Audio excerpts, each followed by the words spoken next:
हरिः ओम्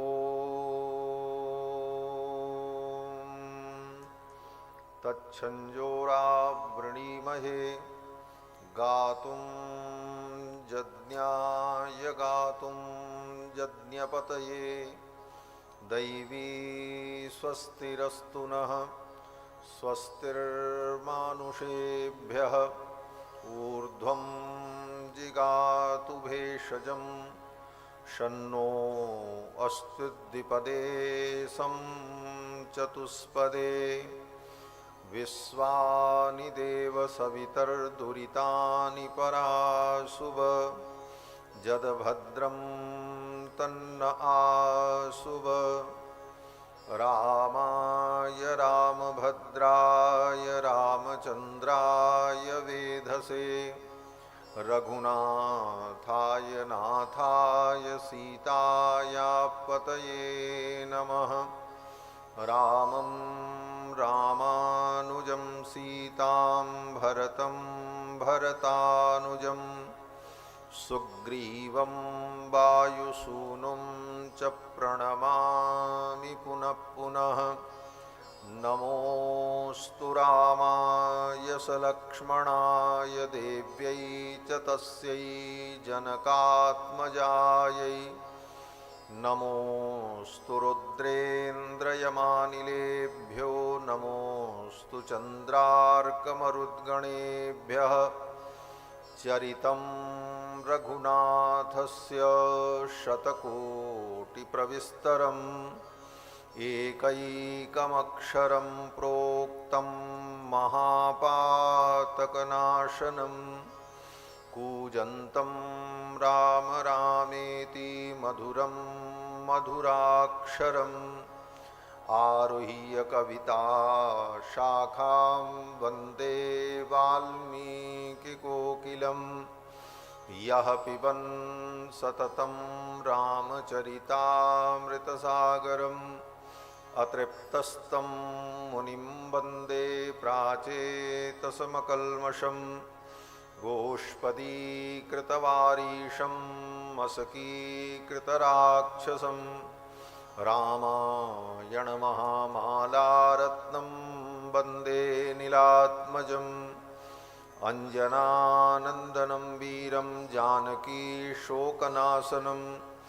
कपीशमक्षहन्तारं वन्दे लङ्काभयङ्करं वैदेहीसहितं सुरद्रुमतले हैमे महामण्डपे मध्ये पुष्पकमासने मणिमये वीरासने सुस्थितम् अग्रे वाचयति प्रभञ्जनसुते तत्त्वं मुनिभ्यः परं व्याख्यान्तं भरतादिभिः परिवृतं रामं भजे श्यामलम् आपदामपहर्तारं दातारं सर्वसम्पदां लोकाभिरामं श्रीरामं भूयो भूयो नमाम्यहम् श्रीशैलेशदयापात्रं धीभक्त्यादिगुणार्णवं यतीन्द्रप्रवणं वन्दे रम्यजामातरं मुनिं लक्ष्मीनाथसमारम्भां नाथयामुनमध्यमाम् अस्मदाचार्यपर्यन्तां वन्दे गुरुपरम्पराम् शाण्डिल्याह्वयवंशवारिदविधुं श्रीकोसलेशार्चकं विश्वक्सेन यतीन्द्रदेशिकपदद्वन्द्वारविन्दाश्रितं स्वाचार्ये सुयतौ जगद्गुरुवरे श्रीरामनारायणे नित्यं सक्तमतिं जगद्गुरुवरं श्रीवासुदेवं भजे। अस्मद्गुरुभ्यो नमः। अस्मत्परमगुरुभ्यो नमः।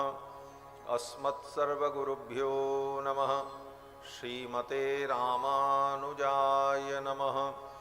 श्रीपराङ्कुशपरकालयतिवरवरप्रतिवादिभीकरगुरुभ्यो नमः। श्रीजानकीकान्तस्मरणं श्रीराधाकान्तस्मरणं सन्तपूर्वाचार्याः सहायाः सन्तपूर्वाचार्याः सहायाः। बोलिए श्री सीतारामचंद्र भगवान की जय। श्री अयोध्या धाम की जय। श्री राम कथा महोत्सव की जय। श्री राम जन्मभूमि की जय। श्री सरयू महारानी की जय। सब संतन की जय। सब भक्तन की जय। गो माता की जय। सत्य सनातन धर्म की जय। जय जय सीताराम।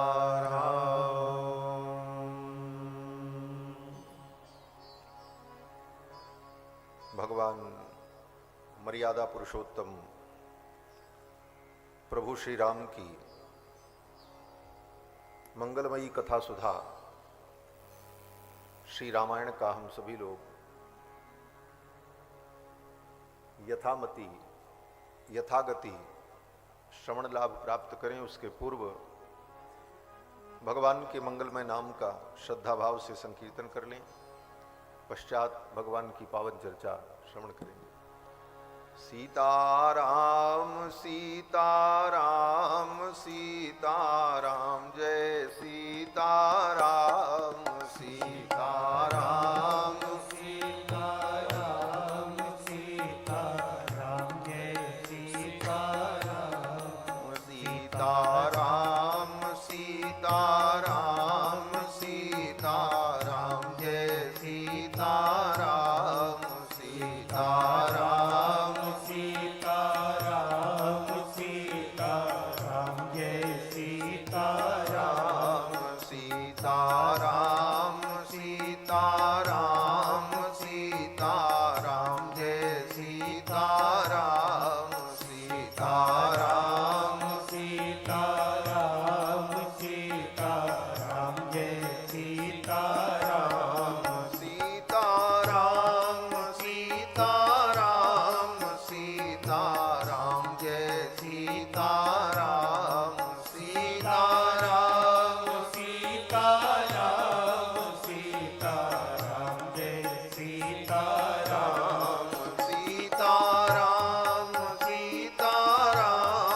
सीताराम जय सीताराम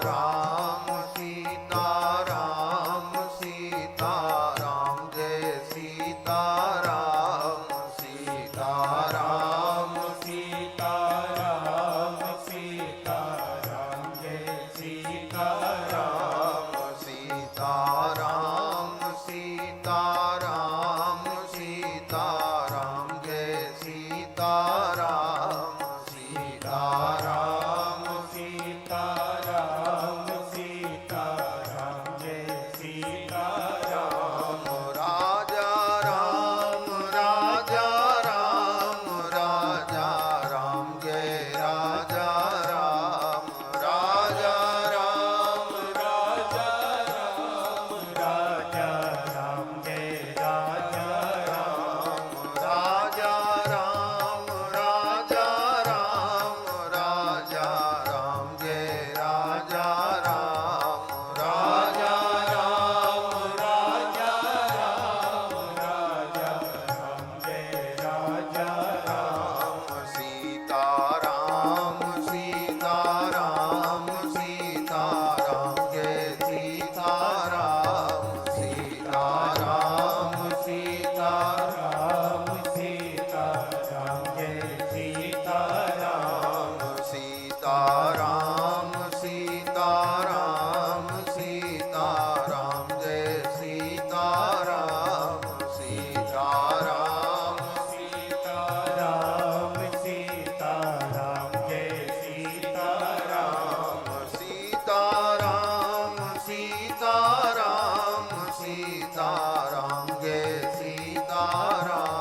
सीताराम सीताराम सीताराम सीताराम जय सीताराम राजा राम राजा राम राजा राम जय राजा राम राजा राम राजा राम राजा राम जय राजा राम राजा राम राजा राम राजा राम जय राजा राम राजा राम राजा राम राजा राम जय राजा राम सीताराम सीताराम सीताराम जय सीताराम सीताराम सीताराम सीताराम जय सीताराम सीताराम सीताराम सीताराम जय सीताराम सीताराम सीताराम सीताराम जय सीताराम सीताराम सीताराम सीताराम जय सीताराम सीताराम सीताराम सीताराम जय सीताराम सीताराम जय सीताराम सीताराम जय सीताराम राजा राम जय राजा राम राजा राम जय राजा राम राधे श्याम जय राधे श्याम राधे श्याम जय राधे श्याम श्री सीतारामचंद्र भगवान की श्री हनुमान जी महाराज की श्री राम कथा महोत्सव की जय जय सीताराम।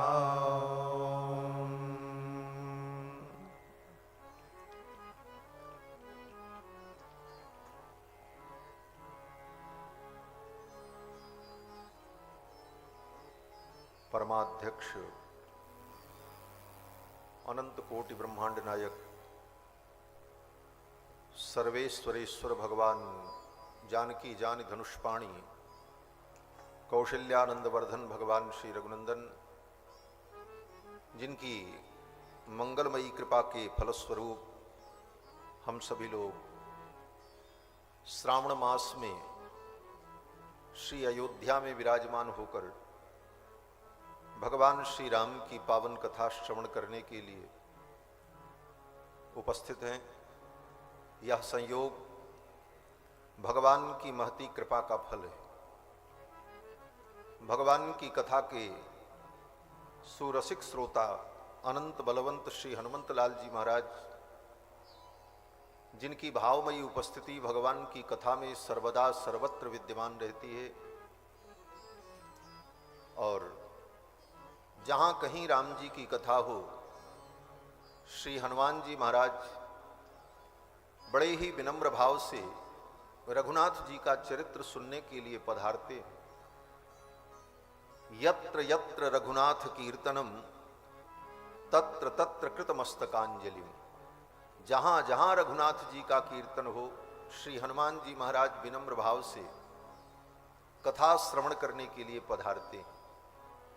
और श्री अयोध्या में, बोले अयोध्या के तो राजा हनुमान जी महाराज ही। हम संत लोगों के समाज में ये बात हमेशा गाई जाती है और कही जाती है, अवध धाम धामाधिपति अवतारण पति राम, सकल सिद्ध प्रद जानकी दासनपति हनुमान। और अयोध्या में चौकी हनुमत वीर, श्री हनुमान जी महाराज यहाँ के चौकीदार हैं। और हनुमान जी महाराज को ही अयोध्या का राज्य एक प्रकार से भगवान ने सौंप दिया था।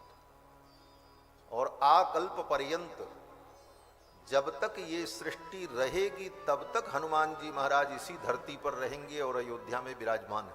आज भी ये भावना है और ये सिद्धांत है और ये मान्यता है। ऐसी पावन भूमि में श्री राम जी की पावन कथा सुनने का सुअवसर प्राप्त हो तो निश्चित रूप से हमारा आपका सभी का जन्म जन्म का पुण्य प्रकट हुआ है, तभी ऐसा सुंदर सुअवसर प्राप्त हुआ। श्री बद्री विशाल भागवत सेवा समिति फरीदाबाद, इस समिति के सभी भक्तों ने मिलकर चारों धाम में कथा कराई और संयोग से हम ही ने कथा सुनाई। बद्रीनाथ धाम, द्वारकापुरी, फिर रामेश्वरम, गत वर्ष जगन्नाथपुरी, और इस वर्ष योजना थी कि ये कथा काशी में हो, भगवान भोलेनाथ की पावन नगरी में राम कथा का गायन हो। लेकिन भोले बाबा की कुछ और इच्छा थी।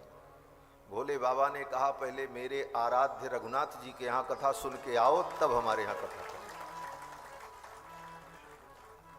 तो ऐसा संयोग बना कि अयोध्या में इस कथा का मात्र 2 महीने पहले आयोजन तय किया गया। साल भर से यही था कि काशी में कथा होगी, काशी में कथा होगी, लेकिन काशीवासी भगवान शिव ने संकेत किया कि पहले राम जी की नगरी में कथा सुनो, क्योंकि अयोध्या समस्त तीर्थों में 7 मोक्षदायिनी पुरियों में सर्वश्रेष्ठ है, इसलिए अयोध्या में राम जी की कथा आप सुनो। ऐसी प्रेरणा मानो भगवान शंकर जी की हुई और उसका परिणाम कि हम लोग अयोध्या में इस कथा का शुभारंभ कर रहे हैं। श्री बद्री विशाल भागवत सेवा समिति के सभी सदस्यगण और विशेष रूप से श्री अमर बंसल जी महाराज, अमर बंसल जी, श्री दिनेश गोयनका जी, अन्यान्य सभी भक्तगण, और जहां पर हम सभी लोग कार्यक्रम कर रहे हैं, ये जगह जो है राम सेवकपुरम, और यहाँ पर श्री विश्व हिंदू परिषद भवन में इतना सुंदर वातावरण और सब कुछ सुंदर से सुंदर व्यवस्था। हमारे अमर बंसल जी कह रहे थे कि आज तक जहाँ जहाँ हमने कथा की, उन कथाओं में सबसे सुंदर कथा स्थल हमको यही मिला। कल रात में ही कह रहे थे। और विश्व हिंदू परिषद के तत्वावधान में बना हुआ ये दिव्य भवन अति सुंदर, और ऐसा सुंदर रमणीय स्थान, और संयोग इतना सुंदर कि श्री विश्व हिंदू परिषद के श्री रमेश गुप्ता जी भी यहाँ उपस्थित हैं, और आपने मंच पर रामायण जी का और भगवान श्री रघुनाथ जी का पूजन किया और आपका वक्तव्य भी हुआ। श्री रमेश गुप्ता जी बड़े ही प्रेमी और भागवत हैं। पिछली बार जब फरीदाबाद में हमने कथा की थी तो वहाँ भी पधारे थे और गौ सेवा के लिए बहुत ही समर्पित रहते हैं। गावो विश्वस्य मातरः, गाय विश्व की माँ है, और गौ की कृपा से ही फरीदाबाद में गोपाल गौशाला जो है उसके आप अध्यक्ष भी हैं, और बहुत ही सुंदर ढंग से गौशाला का संचालन होता है। और गौ माता की कृपा का ही परिणाम अयोध्या का रघुवंश है। जिस रघुवंश में रघुनाथ जी प्रकट हुए और जिन रघुनाथ जी के कारण अयोध्या और रामायण और राम नाम की महिमा सारे विश्व में है, उन रघुनाथ जी का वंश भी तब आगे बढ़ा जब गौ माता की कृपा हो। सोचो, महाराज दिलीप को कोई संतान नहीं थी। गुरु जी के चरणों में जाकर के निवेदन किया वशिष्ठ जी के चरणों में, गुरुदेव आप कृपा करो मेरा वंश आगे बढ़े।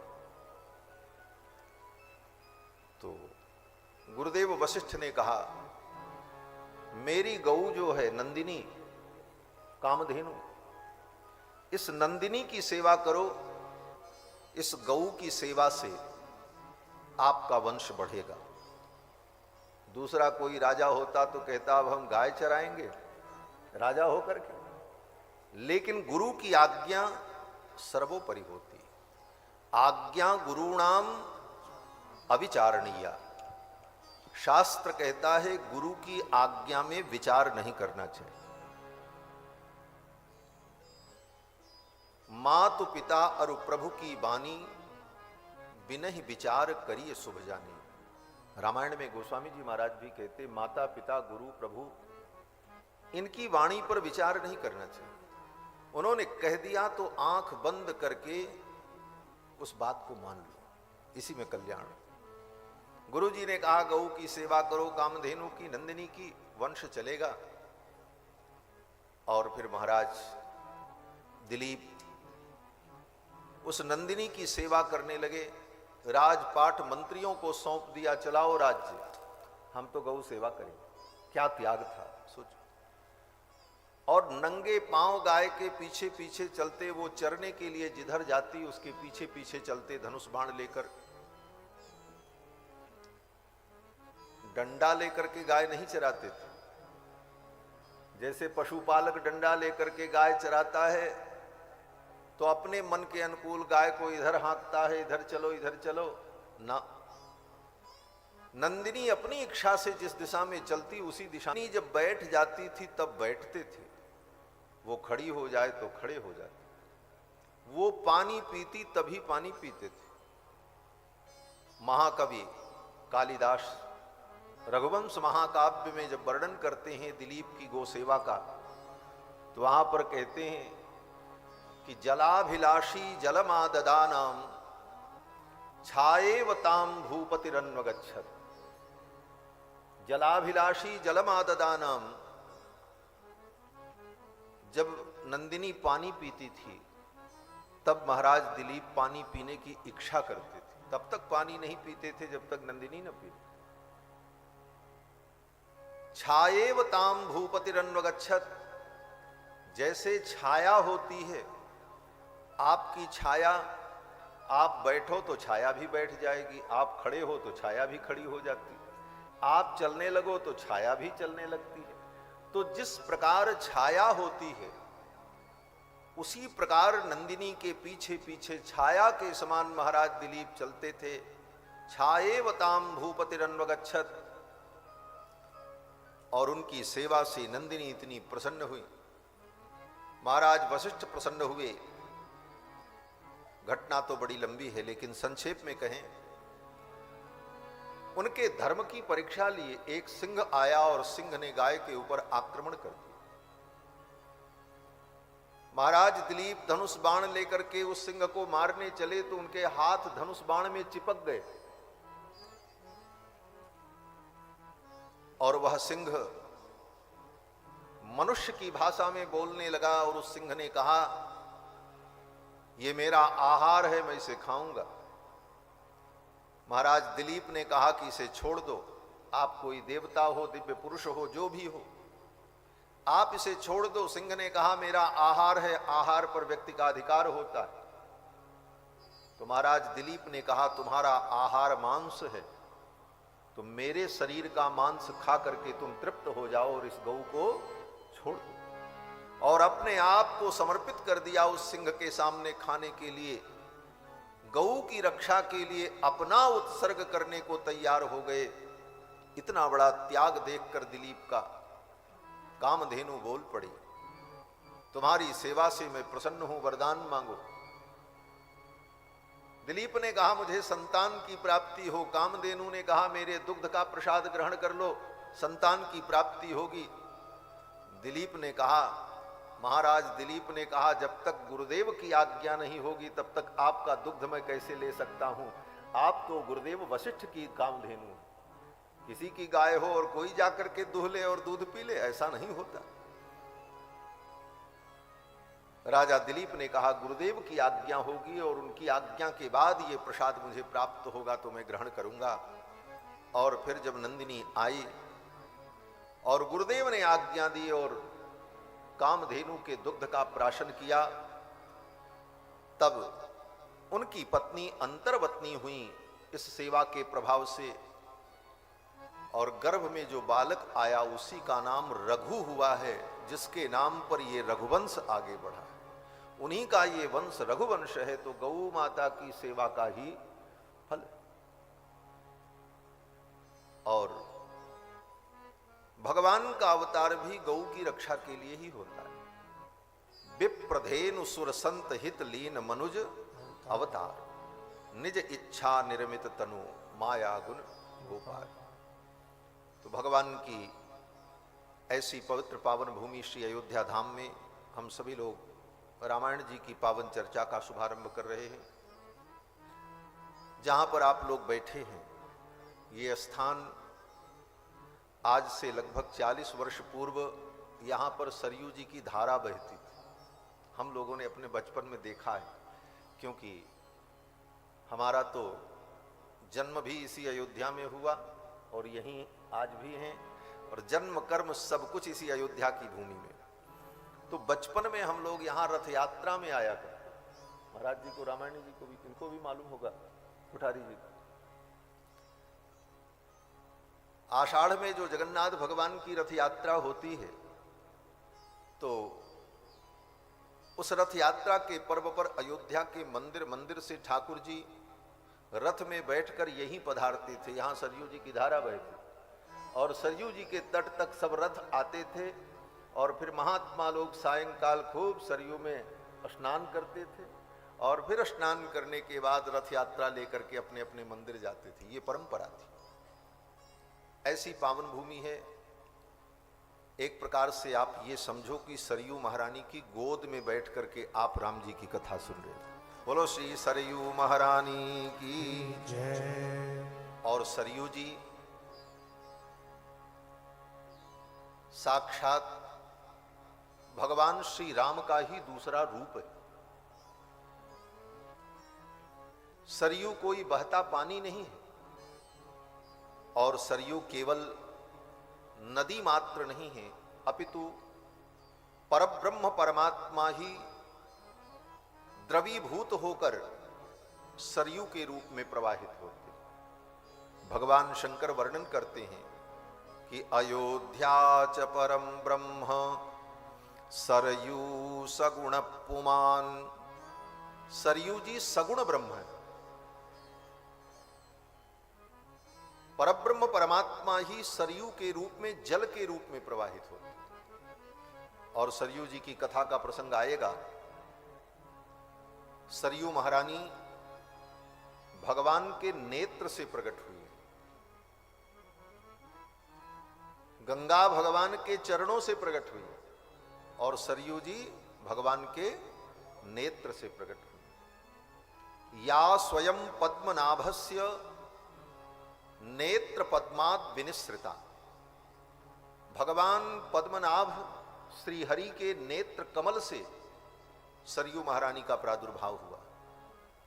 ब्रह्मा जी की तपस्या को देखकर भगवान के आंखों में प्रेमाश्रु आ गए। जैसे अपने बच्चे के त्याग और तपस्या को देखकर पिता भावुक हो जाता है, पिता की आंखों में अश्रु आ जाते हैं अपने पुत्र की तपस्या, त्याग और सेवा को देखकर। उसी प्रकार ब्रह्मा जी के तप को देखकर भगवान श्री हरि के नेत्रों में आंसू आ गए, और वो आंसू नीचे टपके और वो भूमि पर गिरते उसके पहले ही ब्रह्मा जी ने उसे अपने अंजुलि में रोक लिया, और भगवान श्री हरि के उसी अश्रु बिंदु को अपने कमंडल में रख लिया, और फिर ले जाकर के मान सरोवर में उस जल को स्थापित किया।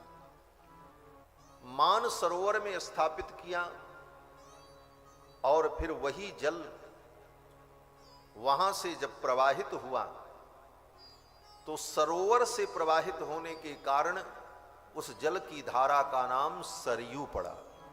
सराज जाता सरयू, सर से प्रकट हुई, इसीलिए उनका नाम सरयू पड़ा। तो सरयू जी भगवान के नेत्रों से प्रकट हुई। या स्वयं पद्मनाभस्य नेत्र पद्माद विनिसृता। भगवान पद्मनाभ के नेत्र कमल से प्रकट होने वाली सरयू जी,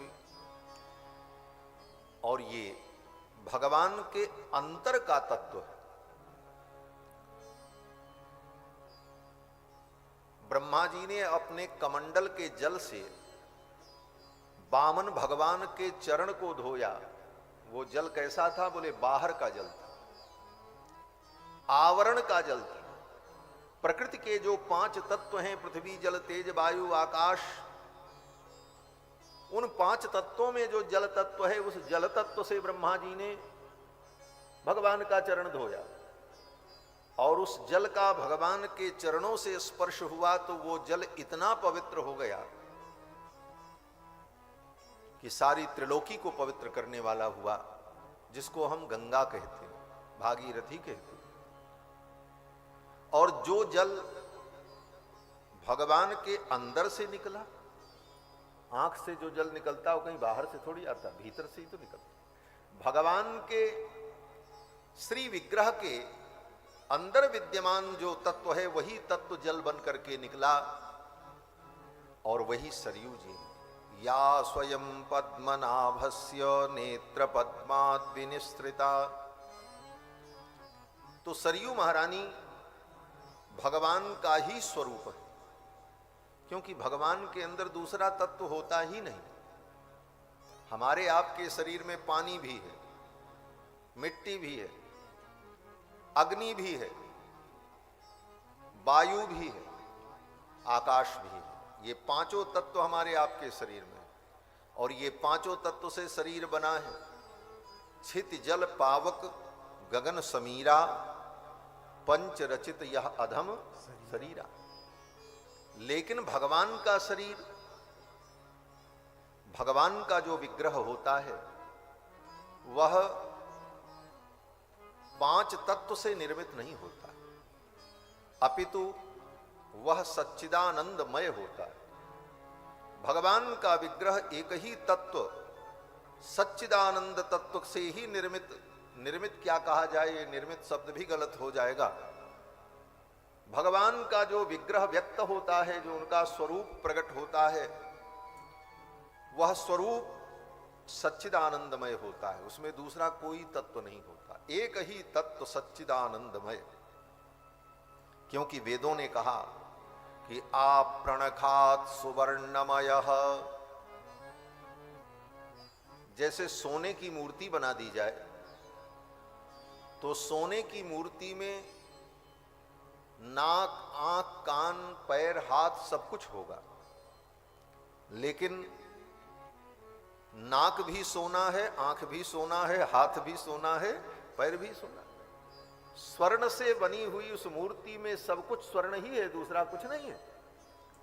नाक है, आंख है, हाथ पैर भी दिखेगा, सब है, लेकिन है क्या? बोले वस्तुतः एक ही तत्व है, नख से लेकर शिख पर्यंत स्वर्ण तत्व। उसी प्रकार भगवान का जो विग्रह है, उस विग्रह में जो कुछ है वह सच्चिदानंद तत्व ही है। आप प्रणखात सुवर्णमयः।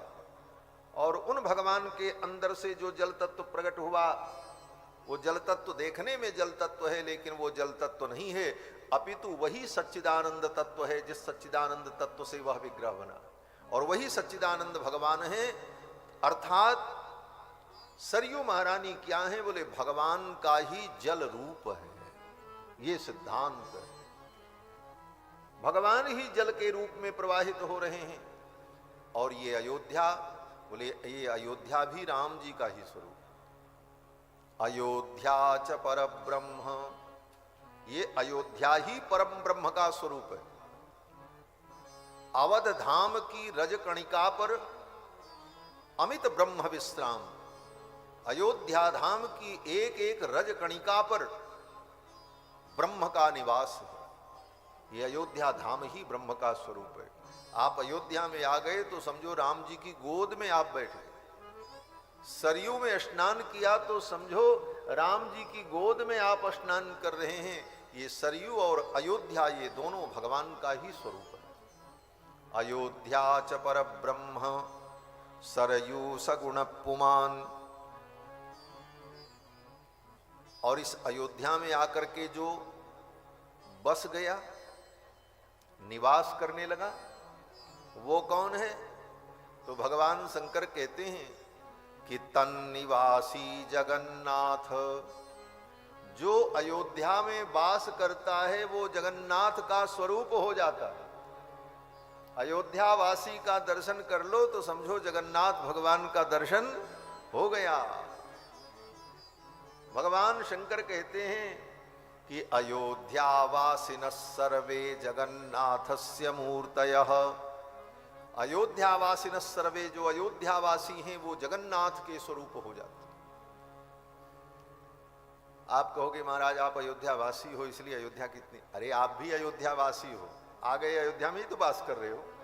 चाहे एक क्षण अयोध्या वास करो, चाहे आप एक वर्ष वास करो, चाहे शताब्दियों तक आप रहो, अगर एक क्षण भी आपने अयोध्या वास कर लिया तो आपका जीवन धन्य है।